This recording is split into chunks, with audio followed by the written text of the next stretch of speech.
Hey, what's up? This is Sully from Godsmack. Strap on those boots, baby, because you are now in the trenches of the war room with the one and only Mistress Carrie right here on the Mistress Carrie podcast. What's up? This is Joe Rogan, and you're listening to Mistress Carrie. Her hair so lovely, pretty eyes. Hey, this is Brent from Shinedown, and you're listening to Mistress Carrie. Hey, Carrie, go put your bra on, girl. Hey, this is Steven Tyler, and you be listening to the baddest bitch in Boston, Mistress Carrie. What's up? This is Aaron from Stain, and you're listening to Mistress Carrie. Hi, everybody. This is Dave Grohl from the Foo Fighters, and you're listening to the one, the only Mistress Carrie. Hey, this is David from the band Disturbed, and you're listening to the baddest bitch in Boston, Mistress Carrie. Hi, Bruce Dickinson here from Iron Maiden. Yes, indeed, Miss Whiplash herself, Mistress Carrie, is here to unchain your brain. Hi, this is Flea from the Red Hot Chili Peppers. You're listening to Mistress Carrie. This is Dennis Leary. You are listening to my favorite, Mistress Carrie. Hey, this is Corey from Stone Sour, and you have the privilege of listening to Mistress Carrie. Oh, God. Oh, yeah. Hey, it's Mistress Carrie, reporting for duty from MCHQ for episode 243 of the Mistress Carrie podcast. And before we get to this week's guest, King Kyote, I want to remind you about the upcoming Mistress Carrie Grunge Brunch happening at City Winery Boston. Tickets are available right now for the Mistress Carrie Grunge Brunch with Stone Temple Posers at City Winery Boston. Doors open at 11 a.m. Music begins at noon. They'll be performing the Stone Temple Pilots Unplugged set. The next Mistress Carrie Grunge Brunch is happening Saturday, March 22nd. Check the concert calendar at mistresscarrie.com for your link to get tickets and more information. My guest this week is King Kyote, a singer and songwriter who represented the state of Maine on the NBC show American Song Contest. His new single, High Class Livin', comes out on February 5th, and his new album is set for release this June. Hailing from Portland, Maine, Kyote is a surfer and an indie roots Americana artist that has shared the stage with legendary artists like Taj Mahal, Molly Tuttle and the Golden Highway, Houndmouth, Robert Randolph and the Family Band, and more. King Kyote is getting ready to hit the road, starting in his hometown of Portland, Maine this weekend. He'll be at the Space Gallery in Portland coming up this Saturday night. There's a link to get tickets in the show notes of this episode. I love being able to turn people on to brand new artists, especially when they're local from New England. So allow me to introduce you to King Kyote. Hello, King Kyote. Or should I call you King or Mr. Kyote? I'm just curious. If you want to call me Coyote, that's fine. Mr. Coyote. I tell this. Don't call me Mr. Coyote. I tell this story all the time. Years ago, I introduced my mother to Dimebag Darrell from Pantera. Yeah. And she asked him if she should call him Darrell or Mr. Bag. What did he say? He said, "You can call me whatever you want, Mistress Carrie's mama." That's a good answer. It was like one of the greatest moments of my entire career. R.I.P. Yeah, exactly. Kyote it is. Where did the name come from? I actually got obsessed with coyotes years ago. So I remember taking a trip out to Northern California. I was going out to work on a ganja farm actually for like a whole season. Of course you were. Of course. Yeah, I remember really becoming obsessed with coyotes and just going on this trip and thinking to myself like, because my real name is John King, and I had been playing music under John King for a long time, and it just kind of got old to me. So I was like, what's a new name that I can kind of create this, I don't know, this new like image or create more artistic freedom for myself. So I came up with King Kyote. It's one of those weird things. You know, you asked me right before I hit record if you should call me Mistress Carrie or Carrie. And it's like, I never in a million years would have named myself Mistress Carrie, but the listeners gave me that name and it just stuck. Yep. Coming up with that kind of professional persona, naming yourself, like it's hard. Yeah, your parents already had to name you once, and now you're trying to figure out what to call yourself. It's weird. Right, and you're spending time sitting there like twiddling your thumbs trying to think of like what's going to be cool, and and so and so like you just turn into that like high schooler, the high schoolers sitting around trying to name their band or whatever. But no, it kind of, I love how scrappy Coyotes are. And I took my last name and put it first. And yeah, kind of went from there. I never would have named myself Mistress Carrie had I known social media was on the horizon, because now anybody that follows me on social media gets like 1,500 requests from weird Russian dominatrixes. It just happens. I apologize naturally to anybody that follows me on social media. There's a lot of women with interesting looking feet that would like to be your friend because you follow me. I guess if you are tight on money, you could always fall back on a different career and already have the following. Listen, my husband tells me all the time I'm sitting on a gold mine because I have 2 different size feet. He's like, the fact that you don't have a page for feet pictures is ridiculous. He's like, babe, you could pay the mortgage with your feet. I don't know why you're not doing it. And he's getting ready to retire from the Marine Corps after like 28 years. And everybody keeps asking him, well, what are you going to do after you retire from the Marines? And he's like, I'm going to manage her feet pick career. That is classic.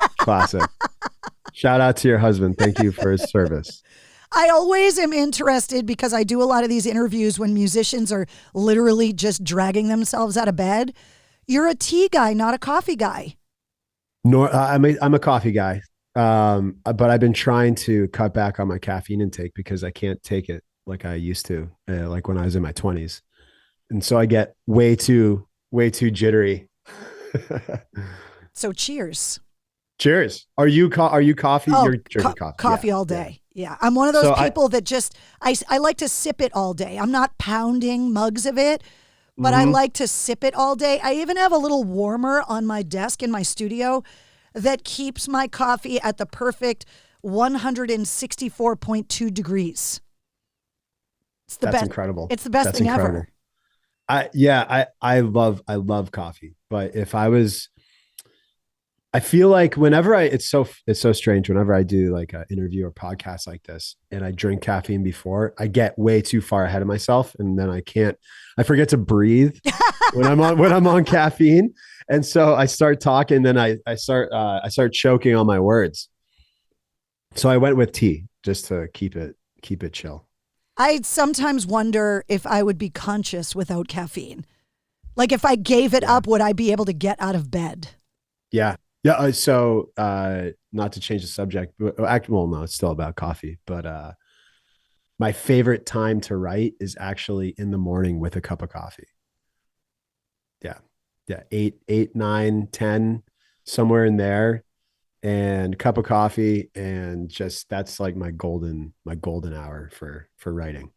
I'm honored to be able to talk to so many different artists, and I'll preface it by the disclaimer I say to everyone: I have zero musical ability and cannot write songs. So I'm so envious of people that can do it because I'm surrounded by these amazingly creative people, but I just don't have that ability myself.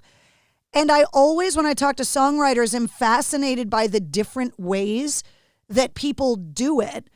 And for you, as a professional musician, the idea that you're getting up early in the morning and writing in the morning, that is not something that anyone else has said to me on the show, because most of the time you guys are still in bed.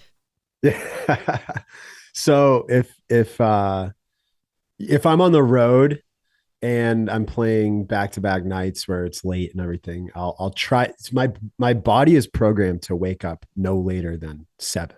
Oh. So I'm lucky. I'm so lucky if I make it to 8 or 9 a.m., which becomes interesting when I'm on the road and playing multiple shows. However, yeah, like there's something about the night and then there's something about the morning. And excuse me, like the night is so great for, in my opinion, collaborating in the studio and things like that, where it's like, I don't know, there's something smokier to it. There's something a little more like mysterious to the night, obviously. Right. And then the morning is, for me, it's about getting work done. So like really trying to get creative juices flowing on my own. when I'm all by myself. My husband has that curse of just waking up in the morning, getting out of bed. Like during COVID, when no one was doing anything, it was the first time in my life where I was like, I'm going to try and live without an alarm clock and just see what happens. And I naturally wake up at about 9:40 a.m. If I don't set an alarm and just go to bed, that's when my body wants to wake up. People that want to get up and do stuff with the sun, I don't get you people.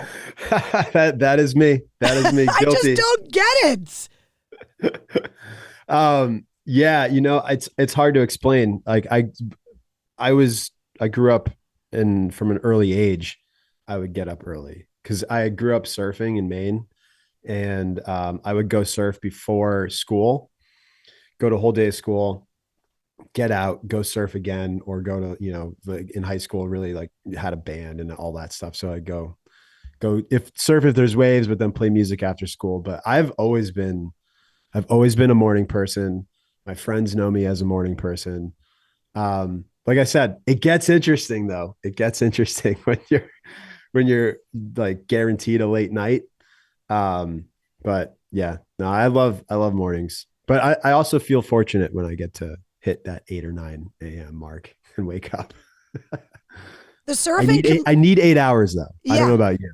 Yeah. Oh, I need at least 8 to like feel good. I can function and like pull all nighters still and get a couple hours sleep and get up. Like in this business, right? If I'm at a show in Boston till 2 a.m. and I got to come back and be on the air or whatever, I can do it, but I need that day. Like I plan my week around what day am I sleeping in?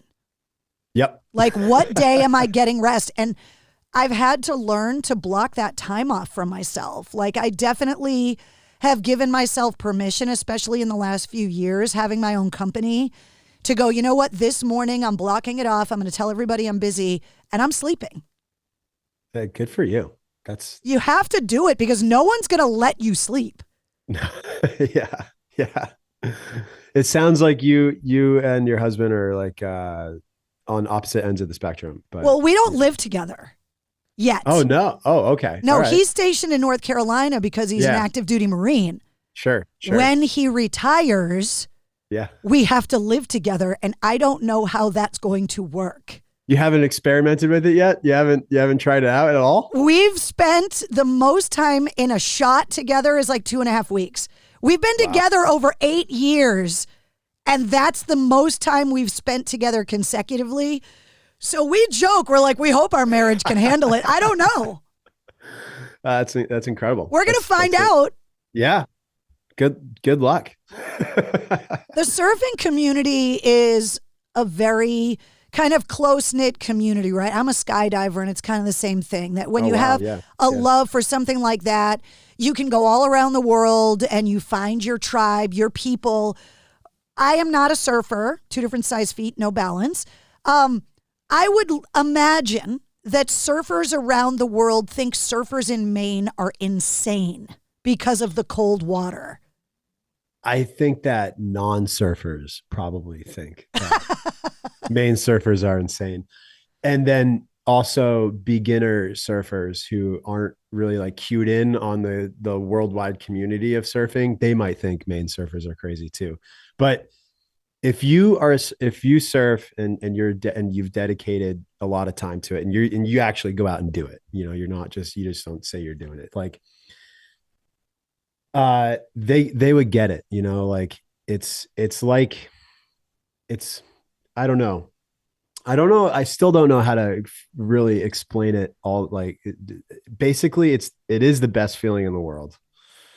And once you're hooked in, there's no going back. It's sort of like, for the musicians that listen to your podcast, like it's that feeling of progression that you have when you're young and learning an instrument. And it's that feeling,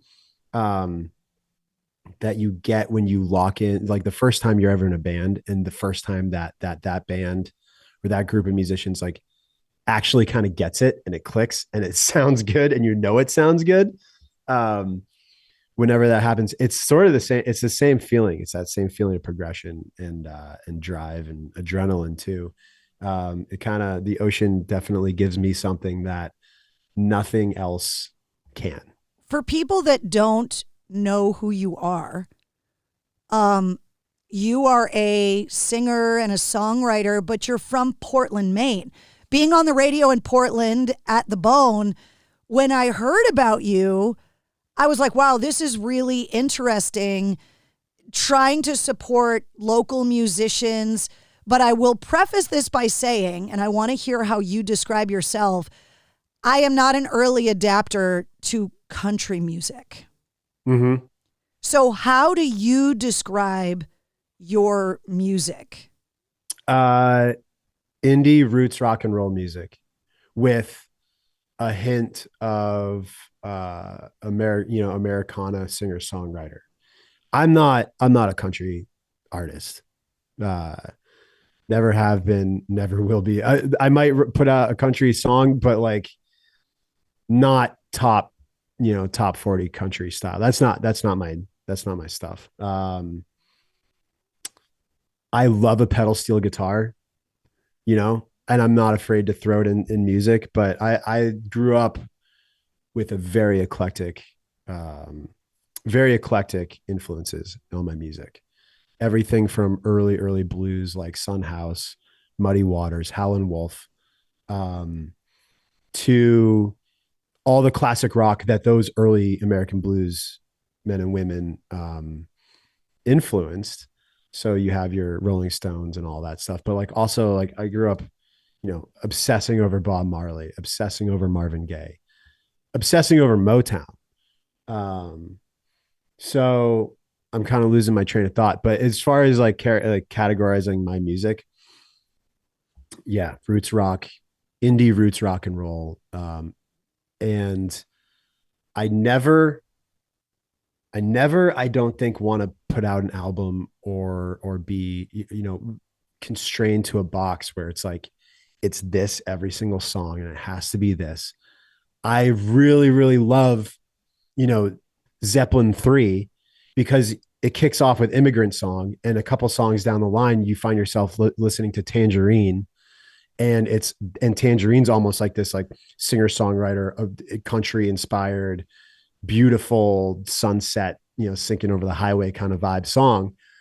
And to go from Immigrant Song to that, it's like, you're literally listening the beginning of heavy metal and then going to like this beautiful, singer songwriter delivery of a different song. So when I think about my first album I'm putting out, that's what I wanted to do. I didn't want to be put in a box, which you kind of run into issues. Like people want you in a box, I think often. And so, yeah, I kind of resist. I want to resist that urge. And I want to resist that mentality of having to be in a box. It comes up a lot on the show, the way that music has gone. You bring up Zeppelin, right? In the 70s, you could listen to the radio and you would hear all of these different styles of music. And I don't know exactly when the decision got made. I don't know if it was a radio thing, but the 80s and 90s really compartmentalized formats. And I've always worked more on the active rock side versus like the alternative or classic rock side. Although I'm on stations around the country now playing all different kinds of music now on the different radio shows that I do. But it seems like that 70s way is starting to come back, where artists are not being expected to record 12 songs that all sound the same on an album the way that they would have been expected in the 80s and 90s to kind of do that. That artists like yourself are kind of going, well, I want to do a song like this and I want to do a song like that, like Led Zeppelin 3. I feel like music is cyclical and it's kind of going back there. Do you feel like that? 100%. And that's just, a true testament to that is watching singer-songwriter music. And and the infiltration of whatever you want to call country into like the mainstream and pop and hip hop world and all this stuff. This past summer, that dude Shabuzi put out that song, 1, 2, 3, 4, what is that song? A bar song. Yeah. And so, so that's a blend of hip hop and country and everything. And so like people are getting into it, but I still feel like artists are being pigeonholed into having to write for an algorithm, because we've started doing that over the last decade with streaming, the last 5 years, especially. We've been focused, I think labels and executives and all that stuff with influence over artists, are definitely pushing for, quick, things that aren't going to stand the test of time, but are like obviously a quick hit. It'll go viral on TikTok. Yeah. I'm sure you've talked about it with a ton of artists over the last couple of years coming on your shows. We're writing for the TikTok era, which I wholeheartedly understand the importance of social media, but want to like resist that. Like, I resist the urge, or like other people's urge, to write for TikTok.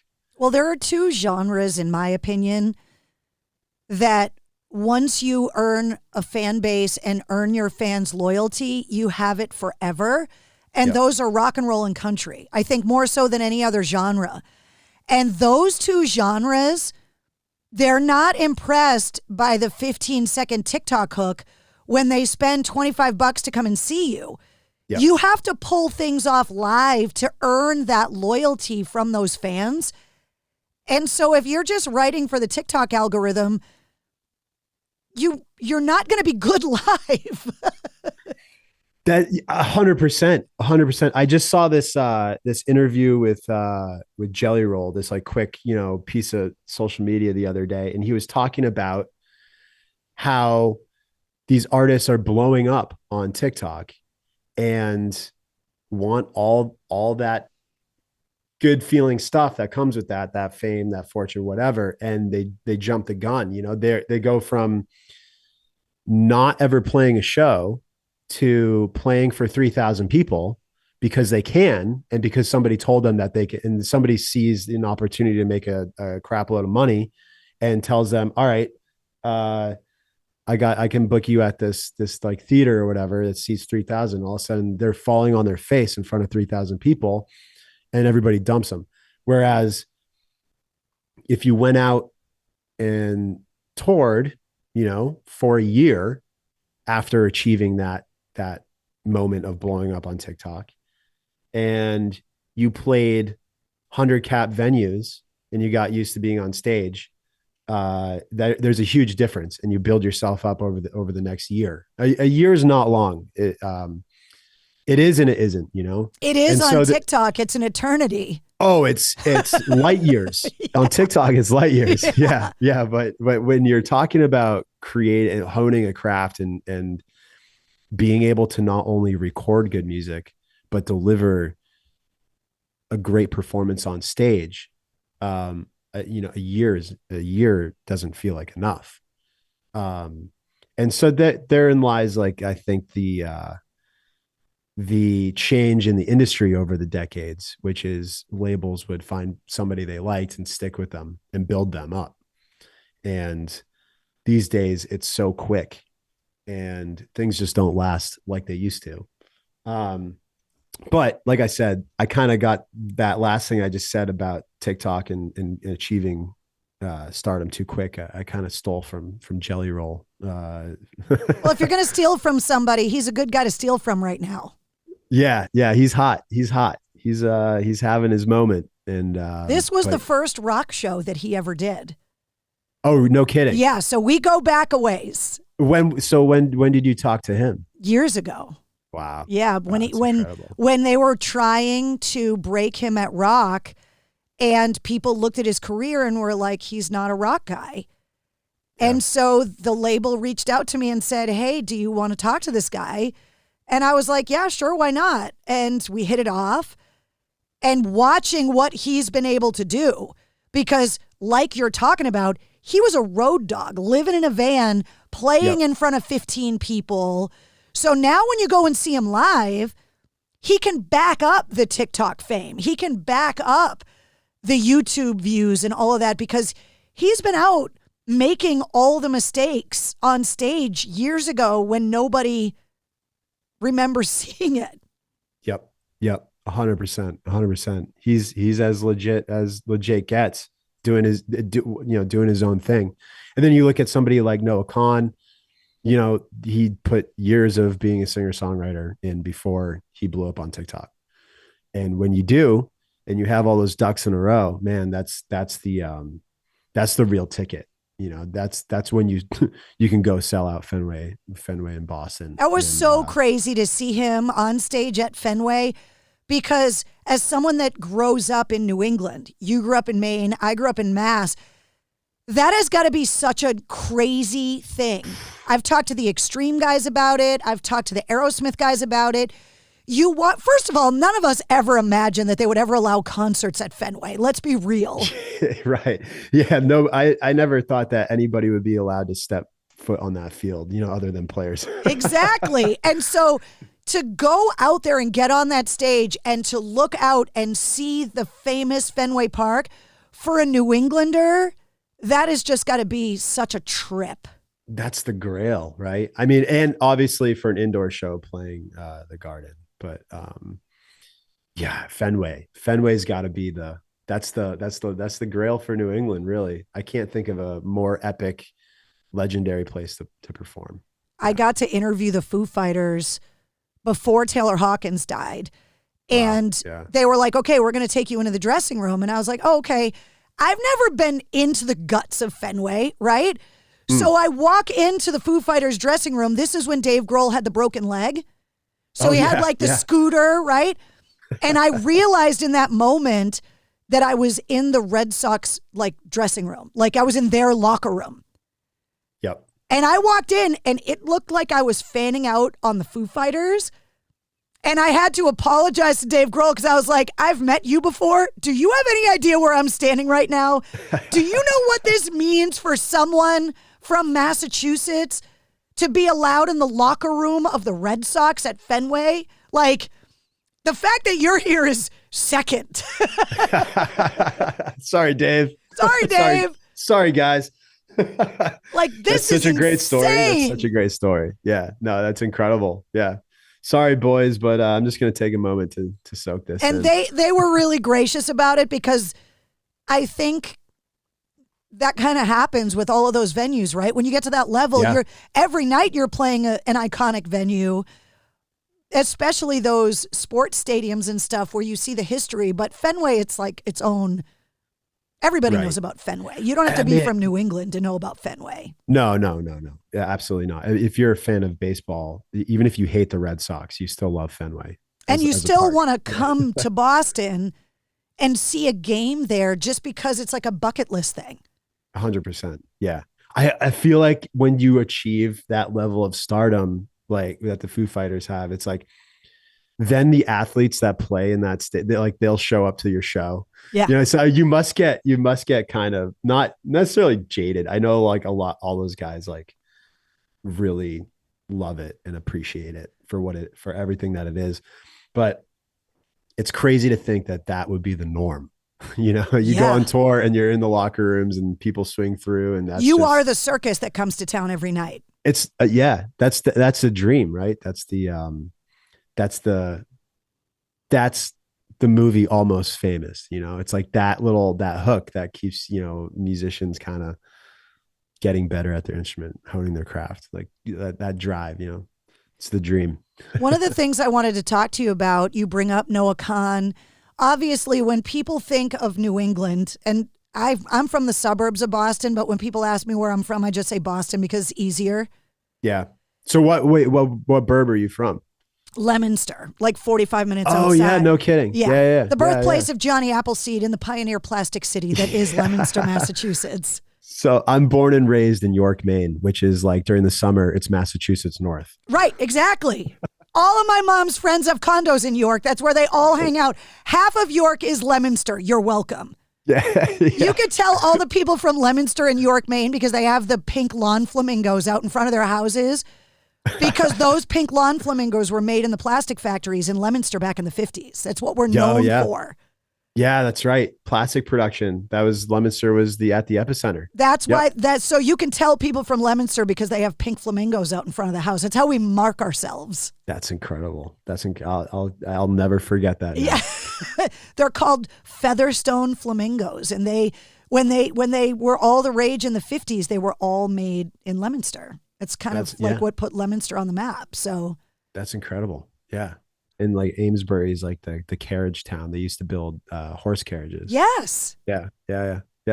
So when you grow up in Maine, right? Like when you think Boston, you think Boston, Aerosmith, the Cars, Donna Summer. Boston has always been this amazing rock city. Yeah. When you think Maine, it's not necessarily something that comes to mind where you think, oh yeah, these great musicians come from Maine. It's not what Maine's known for. No, it isn't. And not that there hasn't been.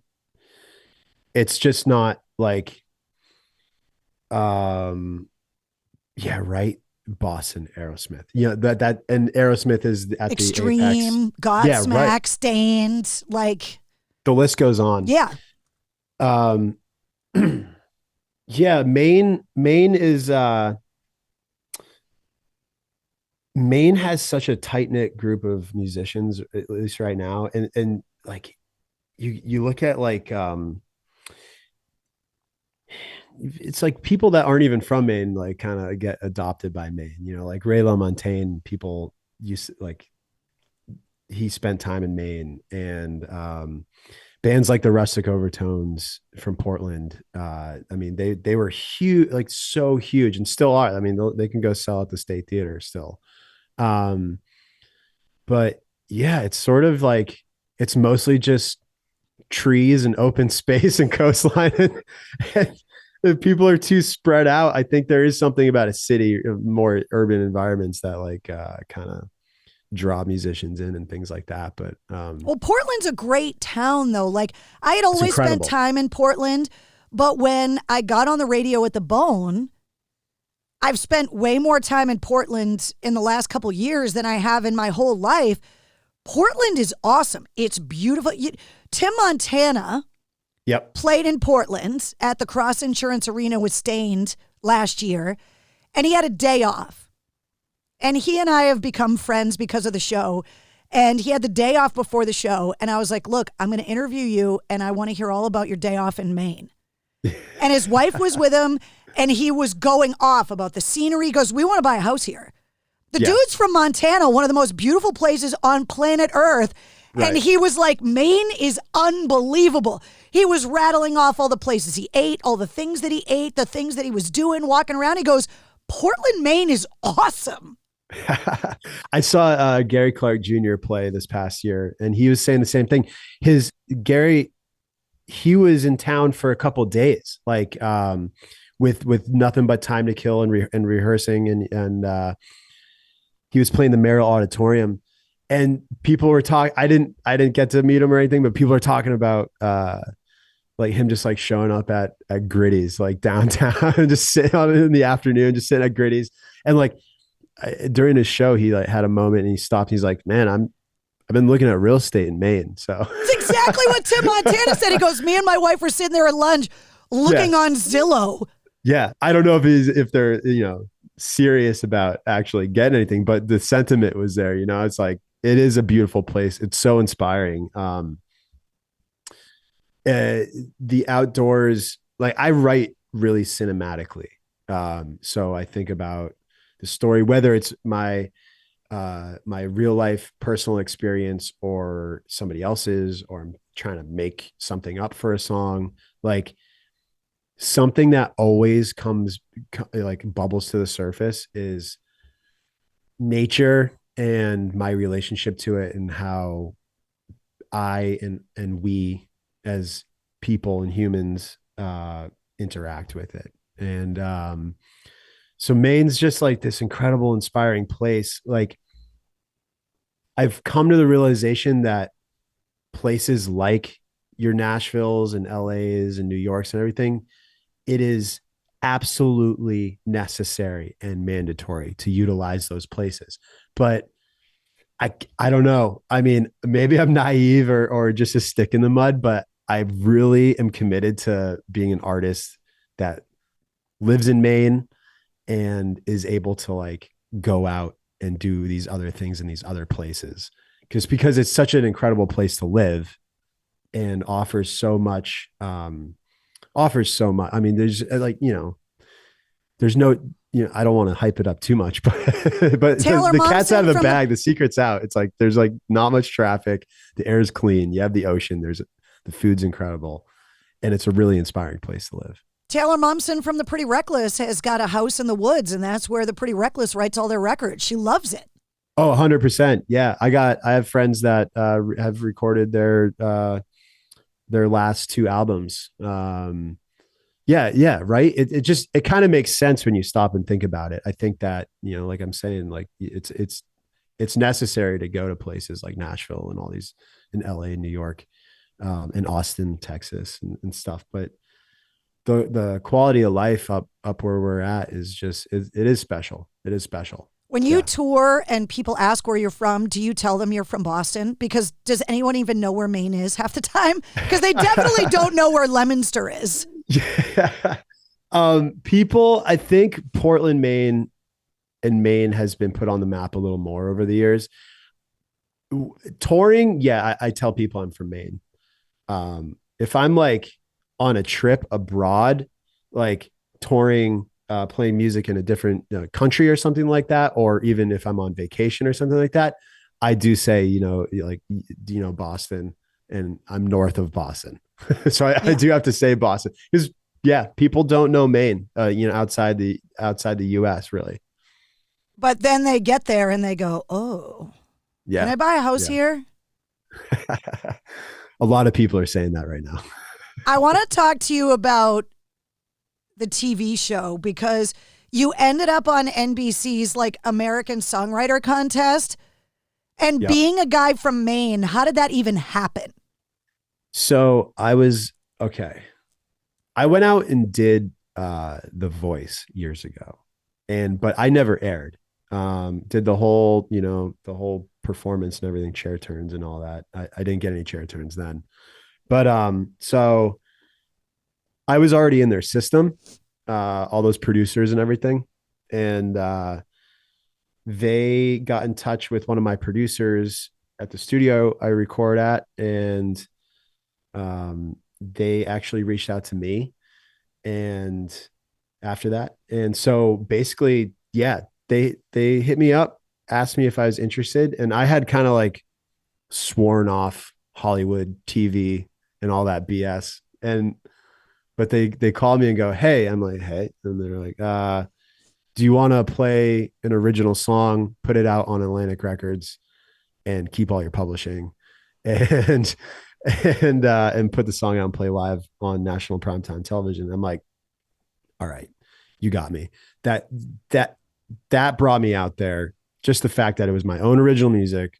I would get to do it live on TV and put it. Atlantic Records was just like, that was crazy. I grew up listening to so many albums and so many singles. All you bring up Led Zeppelin from before. It's like, that's Atlantic Records. Yep. So, and I can't believe they let you keep the publishing. For people that don't know, and we've had producers, I've had two of the Four Horsemen from Nashville on the show talking about sync licensing and publishing.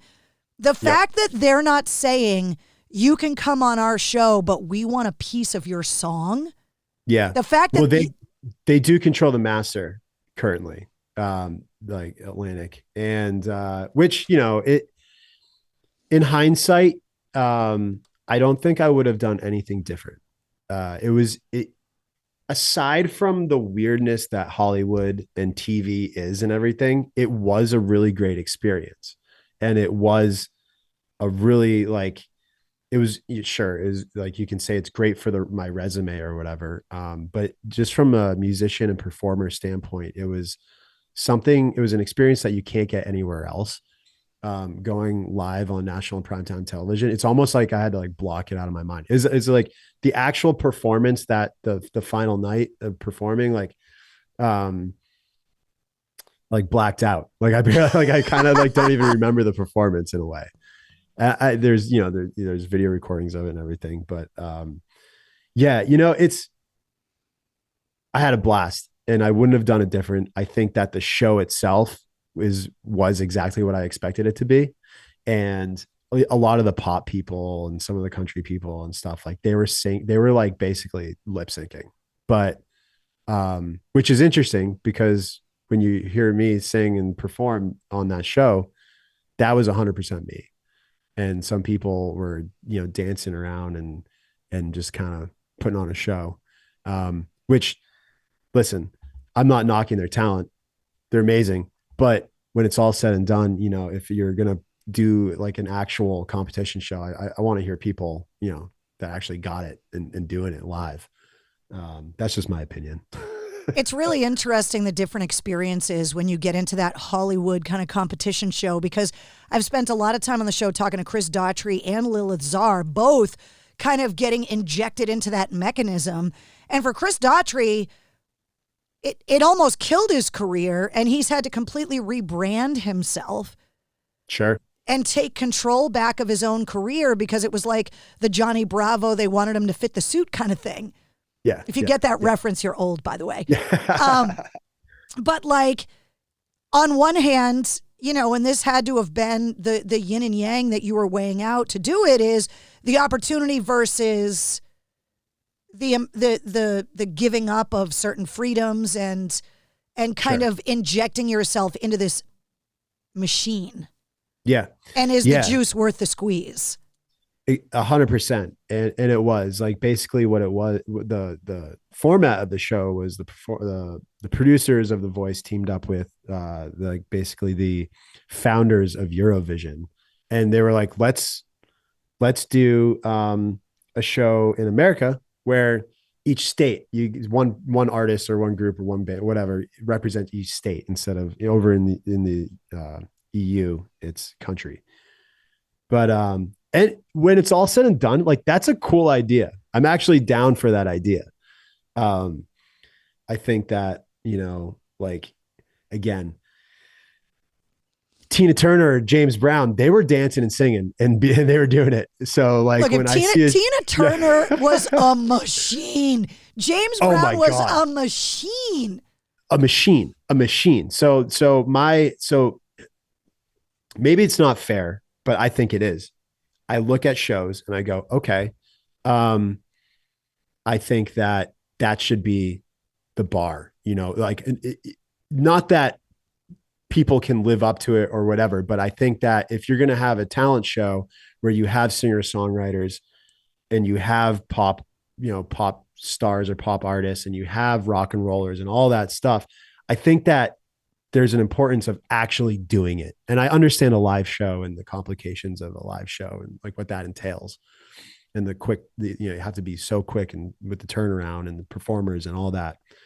But if you're going to do it and you're going to spend all that money on doing it, like have some real talent that can like deliver that live. And I don't know, maybe it's just like the TikTok thing that like kind of makes me cringe, but it's like, well, we're living in a world right now. I mean, I just talked to Jesse Leach from Killswitch Engage, and we talked a lot about AI.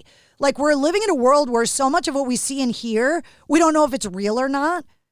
But when you go to a live show and you see somebody like you up on stage and you can tell that you're really doing it and that you as a person are having a real experience, I feel like we're living in the Terminator right now, because we're actually questioning what's real and what's not in a world where you used to be able to trust what you heard and what you saw. It's crazy.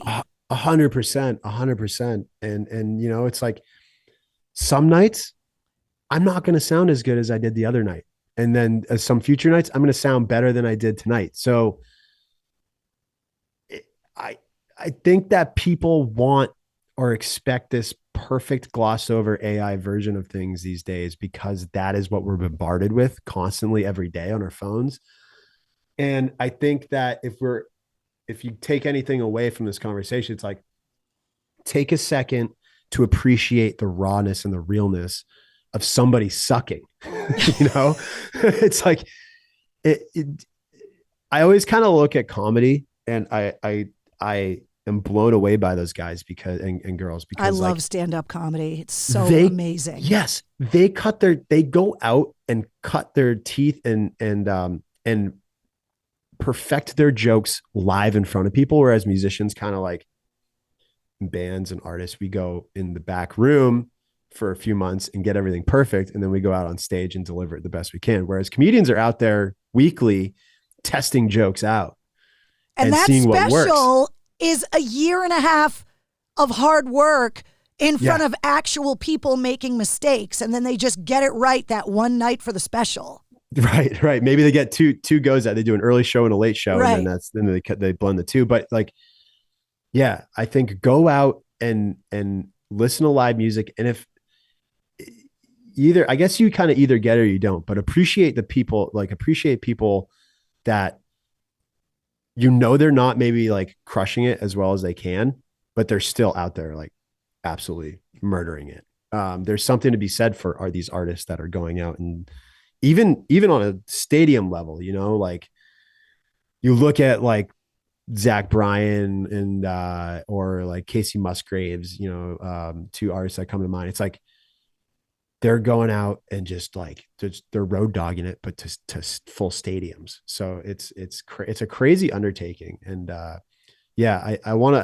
know I personally want to live in a space that's real. I want to live in the realness and the honesty of music and what that is. And to me, that means, doing it on stage in front of people, for people. The first time I saw Soundgarden, they opened up for Guns N' Roses, and Chris Cornell did not have a great vocal night. No. And I joke about it all the time because I was such an idiot. I was in college and I walked out and I was like, I don't know if the Soundgarden band's going to go anywhere because they just had an off night, right? Sure. And then the next time I saw him, he was the Chris Cornell that we all hold on this. It's one of the greatest rock vocalists that's ever been born. Hands down. He just had an off night. Yep. And when your voice is on that edge, which his voice was every night, those screams, it's like it's totally possible for it to just go the wrong way. But it was him. Like Yep. And so many people have said on this show, one of the things that makes rock and roll so special is not the perfection of it, but the imperfections of it. Always. And those imperfections leading to the moments that make songs what they are in the studio or live. Yep. Yeah. It's the imperfections will and always will be some of my, and I know other people's favorite things about albums, recordings, or live performances. It's always unexpected. The unexpected moments during a live show are always going to, that's why we love YouTube clips and social media clips of these unexpected things that happen. I love those behind the scenes stories of like bands in the studio and they're like, oh, this broke. Or, I mean, there's tons of them of the Beatles and Zeppelin and Aerosmith where like, they're like, no, listen really close. And you can hear the guy's chair squeak or somebody coughs or like, oh, I missed that note in the solo, but we left it in. Like, no other genre of music would just be like, fuck it, just leave it in. No, you're not going to get like, Chris Brown isn't going to like leave in somebody coughing in the background. But the Beatles did. And that's why the Beatles will always be better than Chris Brown. I love listening to the old stems like that you can find. You can go on YouTube and like find the Beatles stems for like different, like the White Album or Abbey Road or what, like definitely the Abbey Road recordings. And just listen to the individual tracks. It's so cool. Yeah, it's exactly that. It's people in a room playing instruments and really doing it. And it's not to take away from the mastery and genius of producers, on a computer doing a lot of like electronic stuff, but it's like, it can go too far. That's what Slash said. Yeah, it can go too far. It can go too far. And you lose something in the ether. You lose something, unique and special about it, and it becomes too sterile. It becomes like it's like you listen to some things and it feels like you're inside a vape pen. That's why I can't wait to see that Led Zeppelin documentary that's coming out. There's a new one. It's the first film that the band has ever authorized. They all took part in making it. Oh. It's called Becoming Led Zeppelin. It hits IMAX on the 7th of February and theaters around the country on Valentine's Day. And it is the only time that the band actually authorized a movie about their career. And they went back. Killer. There's like interviews, there's archived footage. They digitally restored stuff. And it is supposed to be, if you are a Zeppelin fan, this unbelievable. The trailer is hilarious. John Paul Jones is like, I always thought Led Zeppelin was a stupid name, but I couldn't come up with anything better. like what? It's incredible. So I can't wait to see it. Have you seen any of those guys perform over the years? Oh yeah. So I got to see Robert Plant, not together. No, but right. Like I saw John Zeppelin, Paul Jones with them Crooked Vultures. I saw Robert Plant on his solo stuff. I saw Jimmy Page when he was with Chris Robinson, and I saw him when he was with Robert Plant. Like I've seen different incarnations, but obviously, if you're one of those, I love the Black Crowes, by the way. Oh, well, I saw that you had played with Rich, right? Yeah, I have. Oh, so I'll get to that. I just want to I saw Robert Plant and Alison Krauss play up in Portland last year. And I've pushed my way to the front, and it's like raining a little bit, and it's just kind of like this like New England day. I think it was like in June or something like that. It was like a little bit on the cooler side. And I'm standing there watching Robert Plant sing with Alison Krauss, and just like Alison Krauss forget it. But just like seeing Robert Plant be a real human in front of me, there was something so unique and so special about it, but so real. And like him, and as an older gentleman now, like, and accepting. The thing that I love about what Robert Plant's doing, because a lot of people have given him shit about not wanting to go out as Zeppelin. Robert Plant has found a way to accept that he is not the sexy rock god from the 70s. Yeah. Which time and gravity are real things. Which has got to be really hard, right? Like you see supermodels that can't get over the fact that they're in their 50s and they're not in their 20s anymore. Like when you you see professional athletes that are in their 20s that are a god, a physical specimen, and then they get old and they're like, I can't do it anymore. Robert Plant is an example of a guy that has aged and accepted what his limitations are, that he can't hit those notes that he could in his 20s. Yeah, but he's just out there and for the love of music, and the love of artistry, and the love of sharing it with the audience and with the people that supported him his whole life. Yeah. And just what you were talking about with the stand-up comedians, Robert Plant is willing to be Robert Plant. Yep. And go out and do the stuff with Alison Krauss and not know if it's going to be any good. And he's like, there would be people with that level of fame that would be too afraid to take the chance. Yeah, they just wouldn't do it anymore. Yeah, they would rest on their laurels because they'd be too afraid to tarnish the name that they still have. And Robert Plant's like, I'm going to have a solo career. I'm going to do this over here. And then I'm going to do something totally out of left field as a British guy and get into Americana music and go out and tour with a woman that most people didn't know who Alison Krauss was. Right. Yep. He's a gangster for doing that. Oh, and he's a gangster. She's a gangster. That whole band that they're with is incredible. But he gets one thing that the rest of us don't. Yeah. He gets to say, that was me. Yeah. I was that sexy rock god in the 70s. Yep. Like all those. That's why I can't wait to see this documentary, because we've all heard the stories, right? The Mud Shark stories. Like we've all heard the lore. Yeah. And at the end of the day, he's like, here I am in my 70s on stage with Alison Krauss. But that was me in the 70s. I got to do that. Yeah. It's like, I got to be that dream, you know? I mean, speaking of the dream, going back to the Black Crowes. Oh, one of my favorite bands of all time. Mine too, hands down. The most profound rock and roll concert in my life, you could say, was in Guilford, New Hampshire, when I was in high school. It was the first unchaperoned rock and roll concert, you know. Ooh, my that's parents let big. me go to with my homies back in the day. And I remember piling into the car, going up there to see the Black Crowes play, and Drive-By Truckers and Robert Randolph and the Family Band opened for the Black Crowes. And I was blown away by the Drive-By Truckers. I was blown away by Robert Randolph and his band for sure. And I just remember when the Black Crowes took the stage, the spotlight, this dude was playing lap.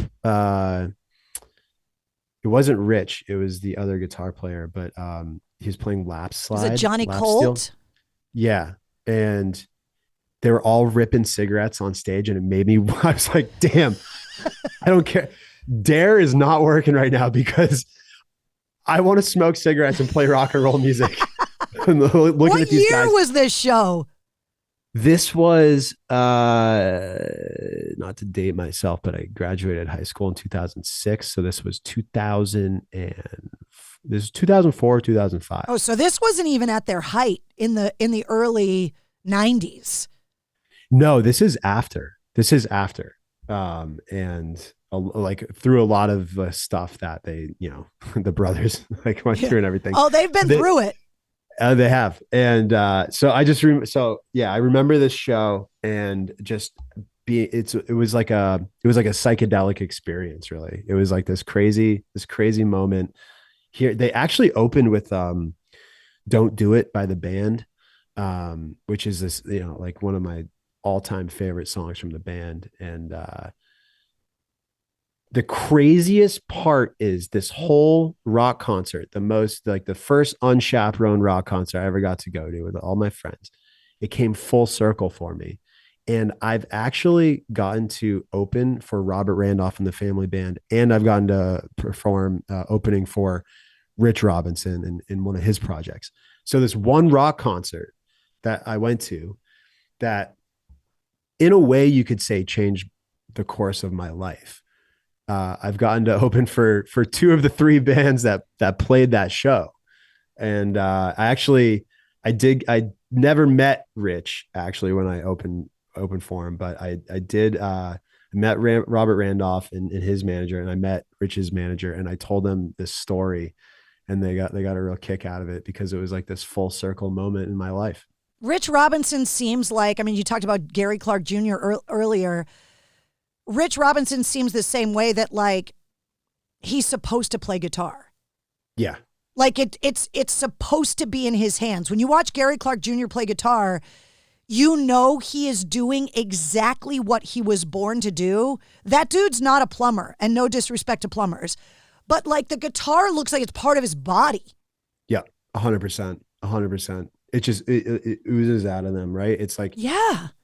It just is this. I'm so jealous of it because none of thing is oozing out of my body. No, I mean I think that this is an ooze-free zone. Like I'm so envious of it because. No, you know what? Your enthusiasm is oozing out. Well, because I love music. Yeah, I'm in the right spot where I belong because I love music. I got that from my mom. That like she could tell you who she was with, where she was, the car she was in, the first time she heard any song ever, talking about the Beatles. Like that's the soundtrack to my childhood, was listening to the Beatles. When you let a kid listen to the White Album on 8-track, they grow up like this. Yeah. That's what happens. Yeah. You realize that there's a lot of bullshit in the world, and then you go the opposite direction. Yeah. Like those first Black Crowes records, right? Like to date myself, those first 3 Black Crowes records, that's the end of my high school and my college years. Like, how do you follow up Southern Harmony? Amorica, of course. Like, those albums are the deserted album, the deserted island albums for me. Like, I know every song. I can listen to those records 1,000 more times in my life. I will still love them. They're just so good. And that band is still out there doing it right now. They've had this resurgence and they're playing Boston Calling. I got to go to that. You and I'll go together. Hey, sign me up. That'd be incredible. Awesome. We can go around interviewing people. I just want to go. I know it. Just to go and experience that. Yeah, because I haven't seen the Black Crowes in a long time, and I'd love to see them again. Yeah, they're so good. Yeah, it's really influential on my music too. Just that real down and dirty, nitty gritty rock and roll music, and just but not, again, like those albums has so much for all kinds of music lovers, and there's something for everybody. There's tender songs, and there's just really just like down and dirty rock and roll songs too. And such a direct line to the blues. Like, I always loved that the Black Crowes had backup singers. I always loved that about them. Yeah. And I definitely put that in my music as well. I love having backup singers and having I think that real Americana music is the blues and soul. And I think that we need to stop and realize that, every once in a while, and how special and unique it is when you have different backgrounds and different people coming together to say the same message on a record. I think there's something that's really special about that. Yeah.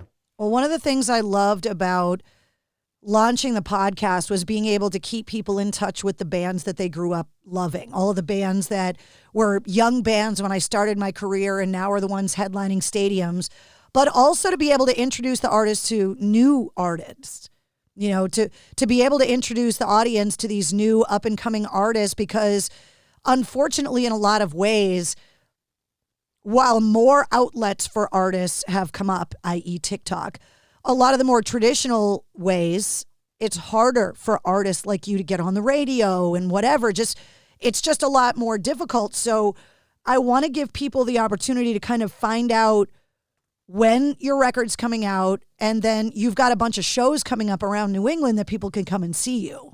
Absolutely. Yeah, I do. And I'm actually going to be headed down the East Coast as well. I'm doing a tour with Puerto Rico is in it, and also a bunch of Southeastern states as well, not just the Northeast. But yeah, I appreciate that.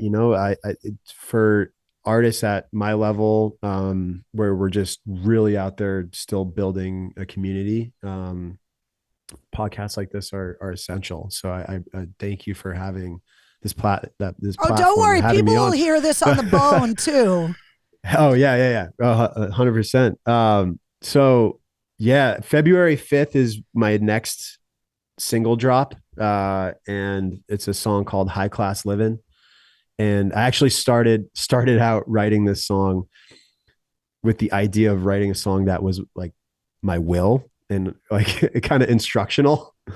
But it quickly turned into a song about good friends or best friends and what that means, and how the high life isn't about what you have, but who you have.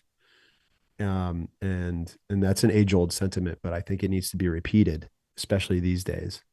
And that's coming out February 5th.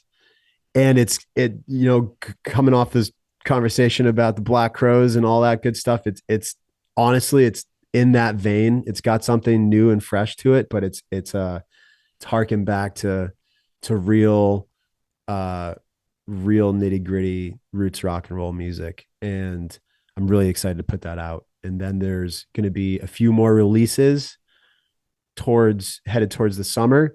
And then in June, I'm going to be dropping a full album with some new songs on it as well. And everything that I've dropped in this past year. You're going to be at Main Craft Distilling in Portland on February 1st. You're going to be at the Parlor Room in Northampton on February 2nd. You're going to be at Press Room in Portsmouth, New Hampshire on March 14th. You're going to be at the Cabot in Beverly on March 20th. Yeah. That's the smaller venue, though. Not the full Cabot Theater, but the off Cabot Theater. Yeah, the off Cabot Theater. Yeah. Yeah.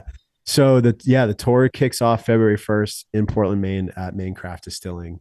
And I'm so stoked for that. The tickets are actually moving pretty quick for that show. I'm so sorry I can't come. That's the weekend my hhusband retires.